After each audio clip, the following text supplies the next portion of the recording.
महाराष्ट्र की पवित्र भूमि पंढरपुर में श्री पंढरीनाथ भगवान के परम भक्त श्री त्रिलोचन जी अपनी पत्नी के साथ निवास करते थे।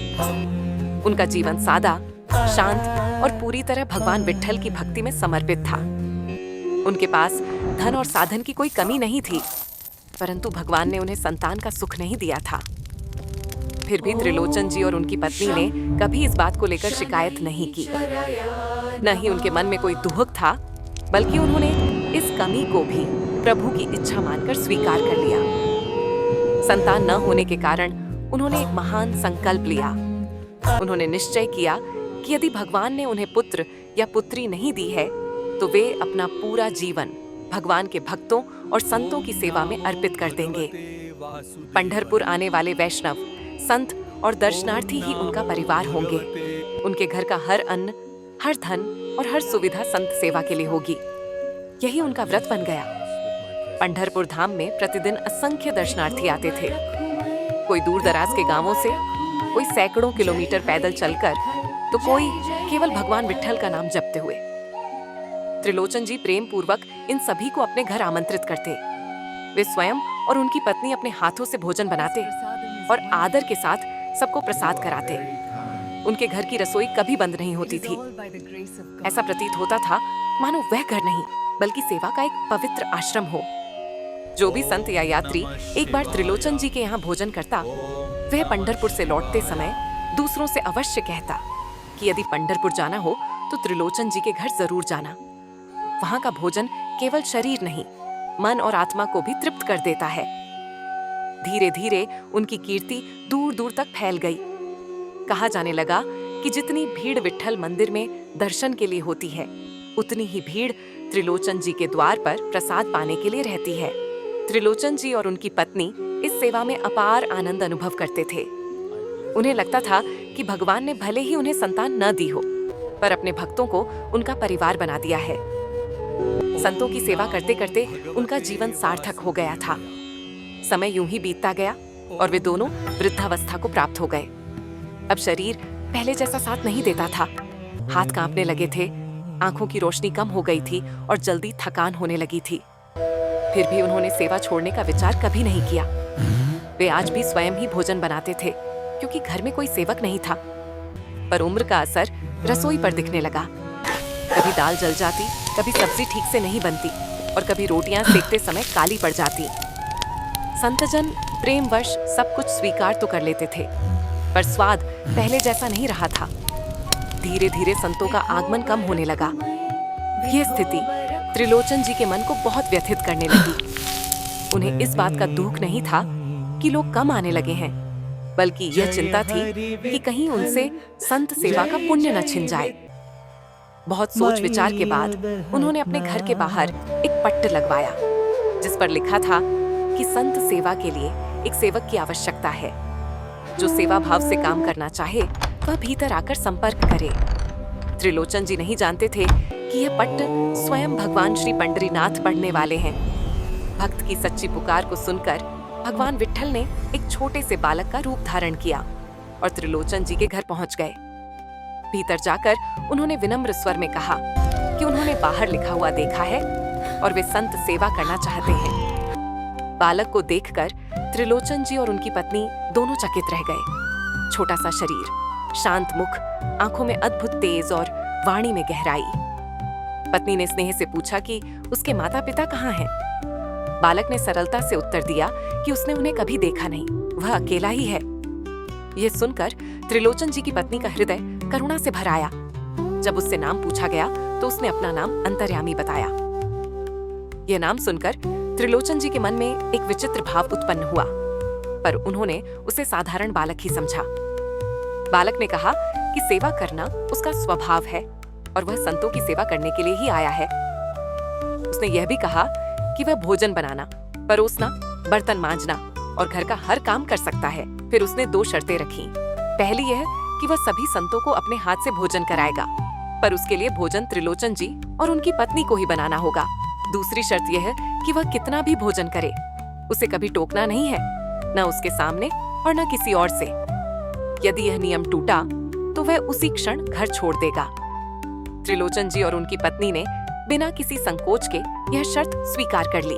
अगली सुबह ब्रह्म मुहूर्त में जब त्रिलोचन जी उठे तो जो दृश्य उन्होंने देखा वह आश्चर्य से भर देने वाला था। वह छोटा सा बालक अकेले रसोई में कई काम एक साथ कर रहा था। कहीं दाल पक रही थी, कहीं खीर उबल रही थी और कहीं पूरी फूल रही थी। ऐसा प्रतीत हो रहा था मानो स्वयं भगवान सेवा में लगे हों। उसी दिन से उनके घर में संत सेवा का एक नया अध्याय प्रारंभ हो गया। अंतर्यामी के आने के बाद त्रिलोचन जी का घर मानो फिर से तीर्थ बन गया। सुबह ब्रह्म मुहूर्त से ही वह नन्हा बालक कमर कसकर रसोई में लग जाता।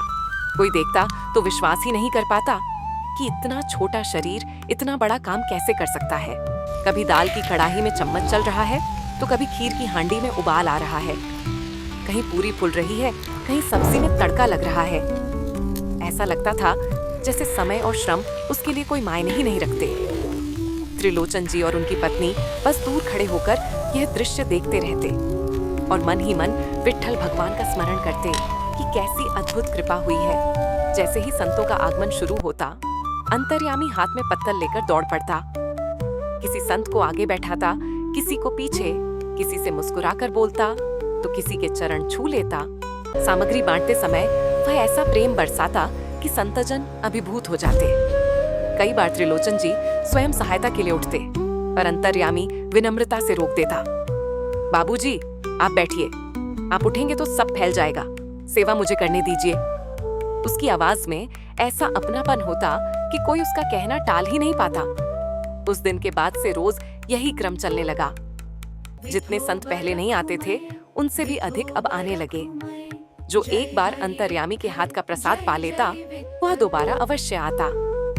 संत आपस में कहते, आज तो त्रिलोचन जी के घर साक्षात विट्ठल विराजमान है। ऐसा स्वाद, ऐसा प्रेम हमने कहीं नहीं देखा। ये सब सुनकर त्रिलोचन जी और उनकी पत्नी की आंखें भर आती।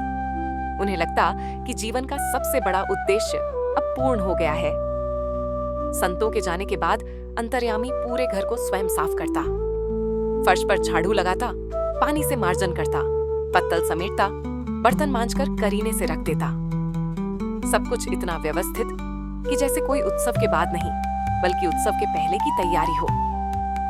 फिर वह शांत भाव से आकर बैठ जाता और कहता, मैया, अब हमारी सेवा पूरी हो गई, अब हमारी पेट पूजा का समय है। त्रिलोचन जी की पत्नी स्नेह से उसके लिए भोजन बनाती, थोड़ी थोड़ी सब्जी, थोड़ी खीर, कुछ पूड़ियां। ये सोचकर कि छोटा सा बालक है, अधिक क्या खाएगा। पर जैसे ही अंतर्यामी भोजन करने बैठता, दृश्य ही बदल जाता। वह प्रेम से खाता जाता और कहते जाता, मैया और लाइए, बहुत भूख लगी है।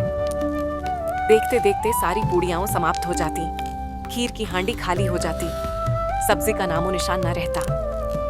फिर भी वह शांत भाव से बैठा रहता, जैसे अभी तृप्त ही न हुआ हो। पहले दिन त्रिलोचन जी की पत्नी कुछ नहीं बोली, दूसरे दिन भी उसने अपने मन को समझा लिया, तीसरे दिन भी चुप रही। उसे याद था नियम, लेकिन दिन प्रतिदिन यह क्रम चलता रहा। अंतर्यामी 4-4 घंटे एक ही आसन पर बैठकर भोजन करता। आटा गूंथते गूंथते शाम हो जाती, कभी कभी तो 10-10 किलो आटा भी कम पड़ जाता। फिर भी वह प्रेम से कहता, मैया और बना दीजिए। इसके बाद भी वह थकता नहीं था। भोजन के बाद स्वयं त्रिलोचन जी की मालिश करता, उनके पैर दबाता, सिर पर तेल लगाता, मानो सेवक नहीं पुत्र हो। यह सब देखकर त्रिलोचन जी भाव विभोर हो जाते। वे मन ही मन कहते, हे नाथ, आपने हमें संतान नहीं दी, पर इससे बढ़कर क्या दिया है। समय बीतता गया, 1 महीना, 1.5 महीना निकल गया। घर में आनंद, भजन, कीर्तन और संत सेवा निरंतर चलती रही। पर मनुष्य का स्वभाव है, जहां आनंद होता है वहां परीक्षा भी आती है। एक दिन त्रिलोचन जी की पत्नी पड़ोस की एक स्त्री के साथ बैठी थी। बातों बातों में पड़ोसन ने कहा, बहन, आजकल तो तुम्हारे घर में बड़ी रौनक है, लगता है भगवान की बड़ी कृपा हो गई है। ये सुनकर त्रिलोचन जी की पत्नी के मन में दबी हुई बात अनायास बाहर आ गई। वह बोली, कृपा तो है बहन, पर क्या बताऊं, वह अंतर्यामी सेवक सबकी सेवा तो करता है, पर अपने लिए इतना खा जाता है कि दिन भर रसोई में ही रहना पड़ता है। 10-10 किलो आटा एक झटके में चला जाता है। पेट है या कुआं है, समझ में नहीं आता। जैसे ही उसके मुख से ये शब्द निकले, इतना खाता है उसी क्षण नियम टूट गया। उसी क्षण अंतर्यामी भगवान अंतर्ध्यान हो गए। संध्या का समय था। आकाश में हल्की हल्की लालिमा फैल रही थी। त्रिलोचन जी अपने आसन पर बैठे थे। उन्होंने स्नेह से पुकारा, अंतर्यामी बेटा, संध्या हो गई है, आओ आज थोड़ा सत्संग करें, कीर्तन करें। पर भीतर से कोई उत्तर नहीं आया। उन्होंने सोचा शायद रसोई में होगा। उठकर भीतर गए, पर वहां भी कोई नहीं था। फिर उन्होंने आंगन में देखा, गोदाम में देखा, पूजा घर में देखा, पर अंतर्यामी कहीं नहीं मिला। अब उनके हृदय में शंका जागी। उन्होंने घर के बाहर जाकर पुकारा, पड़ोसियों से पूछा, रास्तों पर खोजा। फिर सब्जी मंडी तक गए, जहां वह रोज जाता था, पर वहां भी उसका कोई पता नहीं चला। पूरा पंढरपुर छान मारा गया, पर वह नन्हा सेवक कहीं दिखाई नहीं दिया, जैसे धरती उसे निगल गई हो। त्रिलोचन जी का हृदय बैठने लगा। वे घर लौटे और पत्नी से पूछा, देवी, तुमने उससे कुछ कह तो नहीं दिया? तुम्हें तो याद है उसने क्या वचन लिया था? पत्नी घबरा गई। पहले तो उसने कहा, नहीं, मैंने उसके सामने तो कभी कुछ नहीं कहा। फिर थोड़ी देर चुप रहने के बाद उसकी आंखों से आंसू बह निकले। कांपती आवाज में बोली, आज पड़ोसन से बात करते समय मेरे मुख से निकल गया, मैंने कह दिया कि वह बहुत खाता है। इतना सुनते ही त्रिलोचन जी समझ गए। उनके मुख से केवल इतना ही निकला, बस इसी कारण वह चला गया। वे वहीं भूमि पर बैठ गए। उन्हें लगा जैसे जीवन का सहारा छिन गया हो। वह सेवक केवल रसोई का काम नहीं करता था, वह उनके जीवन में आनंद, भक्ति और संत सेवा की चेतना बन चुका था। रात भर दोनों को नींद नहीं आई। सुबह होते ही वे सीधे श्री पंडरीनाथ भगवान के मंदिर पहुंचे। मंदिर के प्रांगण में जाकर दोनों ने दंडवत प्रणाम किया। त्रिलोचन जी ने कांपते हाथों से भगवान के चरण पकड़ ली। उनकी आंखों से अश्रुधारा बहने लगी। वे रोते हुए बोले, नाथ, आपने हमें संतान नहीं दी और हमने कभी शिकायत नहीं की। आपने जो दिया उसी में संतोष किया। पर नाथ, आपने हमारे जीवन में एक सेवक भेजा जिसने हमारे घर को तीर्थ बना दिया। उसी के कारण हमारे यहाँ कीर्तन हुआ, सत्संग हुआ, संतों की सेवा हुई। पत्नी भी विलाप करती हुई बोली, हे प्रभु, हमसे भूल हो गई, हमें क्षमा कर दीजिए। हमें कुछ नहीं चाहिए, न धन, न वैभव, न संतान। बस हमारे उस सेवक को हमें लौटा दीजिए। वह जहां भी हो उसे हमारे पास वापस भेज दीजिए। दोनों मंदिर के फर्श पर बैठकर फूट फूट कर रोने लगे। ऐसा लग रहा था मानो उनका हृदय ही बाहर आ गया हो।